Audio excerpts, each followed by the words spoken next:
saya Cici Gemias Tamupolo dari Prodi Pendidikan Kewarganegaraan. Kali ini saya akan membahas tentang apa itu hubungan internasional. Nah, jadi hubungan internasional itu adalah proses interaksi antar negara atau aktor-aktor penting yang dimana cakupannya itu yang dibahas politik, ekonomi, sosial, dan budaya. Nah, jadi yang menjadi tujuan hubungan internasional ini yaitu dapat dibagi menjadi dua. Yang pertama yaitu pragmatis dan yang kedua yaitu etis dan normatifnya. Pragmatis itu yang dimana yaitu untuk mencapai kepentingan nasional di suatu negara tersebut. Nah, yang kedua yaitu etis dan normatif yang dimana adanya nilai-nilai keadilan supaya terwujud perdamaian di antara negara-negara tersebut, atau bisa dikatakan mendorong perdamaian ketika mereka melakukan hubungan internasional atau hubungan kerjasama misalnya antara negara yang satu dengan negara yang lain. Nah, hubungan internasional juga tidak berdiri sendiri, tetapi dia dipengaruhi oleh ilmu studi interdisipliner ilmu, yaitu seperti ilmu politik, ilmu hukum, ekonomi, sosial budaya, dan lingkungan.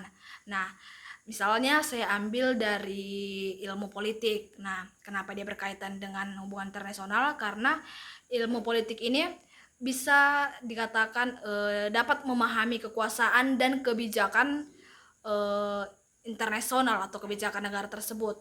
Jadi mereka saling melihat antar negara, saling menilai. Nah, sedangkan ilmu hukum kenapa dikatakan atau berpengaruh terhadap ilmu hukum? Karena di dalam ilmu hukum itu tentunya adanya peraturan, adanya norma yang dianut oleh negara tersebut. Misalnya adanya hukum internasional untuk mengatur mereka dalam melakukan hubungan internasional. Nah, selanjutnya situ ada juga teori-teori yang dipakai dalam hubungan internasional ini, yaitu ada teori realisme, neorealisme, dan institusionalisme. Nah, realisme ini, realis berarti dia lebih ke yang yang dominan, yang lebih di mana realisme ini lebih menekankan keamanan dan kekuasaan. Jadi negara realisme ini adalah negara yang bisa dikatakan dia bersifat individu, yang dimana negara ini menekankan lebih ke kepentingan dibandingkan norma-norma atau nilai. Jadi dia lebih mempertahankan kepentingan dan kekuasaan itu ketika melakukan hubungan internasional, atau bisa dikatakan dia bersifat individu atau kompetitif. Dia realistis, jadi dia memandangnya memang secara nyatanya apa yang diperlukan, apa yang dibutuhkan. Nah, yang kedua yaitu ada neorealisme, yang dimana negara ini lebih menekankan menata kehidupan bersama.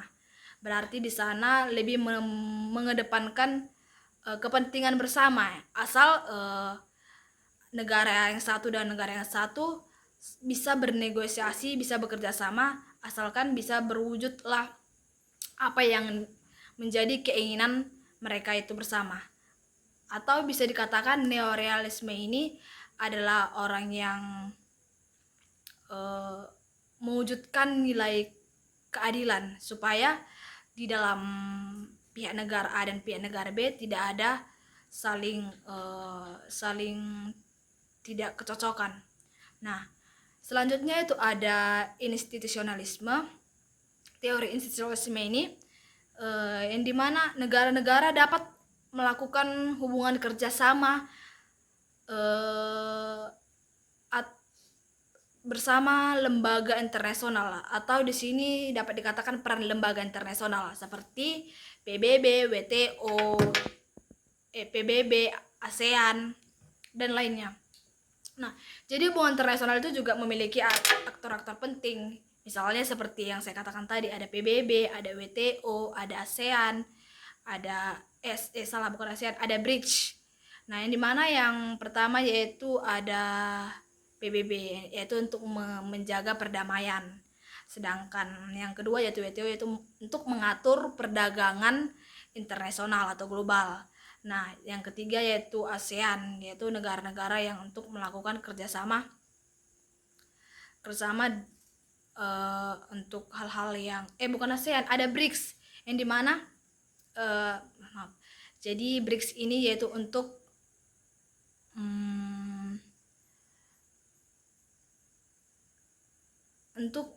melengkapi atau mempertahankan ekonomi yang saat ini, atau dia lebih berfokus ke ekonomi, hubungan yang berhubungan dengan pertahanan ekonomi. Nah, selanjutnya yaitu ada juga dipakai dalam hubungan internasional diplomasi. Nah, diplomasi itu adalah seni atau praktik cara komunikasi negara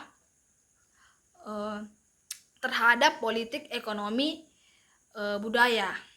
Nah, jadinya diplomasi ini atau seni berkomunikasi negara lah, dapat dikatakan sederhananya. Nah, tapi melalui teknologi, misalnya media sosial. Jadi, misalnya membicarakan tentang politik, jadi itu bisa dilihat di media sosial atau ekonomi. Nah, selanjutnya yaitu ada dalam hubungan internasional juga dibahas politik internasional, yang dimana negara akan membahas kebijakan-kebijakan dan kekuasaan antar negara. Nah, selanjutnya itu ada politik luar negeri, yang dimana kebijakan yang dibahas di luar negeri dan juga untuk mempengaruhi antar negara dan negara lain. Kira-kira seperti itu sajalah pembahasan dari hubungan internasional. Jadi hubungan internasional itu cakupannya sangat banyak, dan kita penting untuk mengetahui hubungan internasional, karena hubungan internasional itu dapat mempengaruhi negara dan negara yang lain, dan kita juga bisa mengetahui negara kita bagaimana mengadakan kerjasama antar negara lain atau berhubungan dengan negara lain. Demikian, hanya inilah yang bisa saya sampaikan. Terima kasih.